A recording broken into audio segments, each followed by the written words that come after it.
முத்துமணி ரத்தினமே மூடுபடம் தேவையில்லை, முப்பொழுதும் முந்தையவே இருந்திட விரும்புகிறேன்.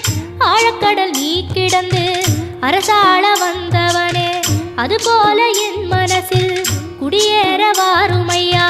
சம்ஹார நேரத்தில் சமுத்திரம் பின்வாங்கும் சந்தோஷ திருநாளில் நல்லருளை தாருமையா. முருகன் என்று முழங்குது என் மனசு, கடலை போல உன் கருணை பெருசு.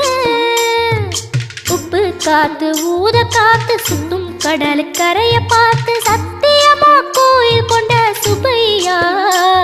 எங்க குப்பத்துக்கு குலவிளக்கு நீ ஐயா. திருச்செந்தூர் ஆண்டவனே வேல் முருகா, தினம் உனக்கு நன்றி சொல்வோம் மால் மருகா. திருவடியில் தவமிருப்போம் திருமுருகா.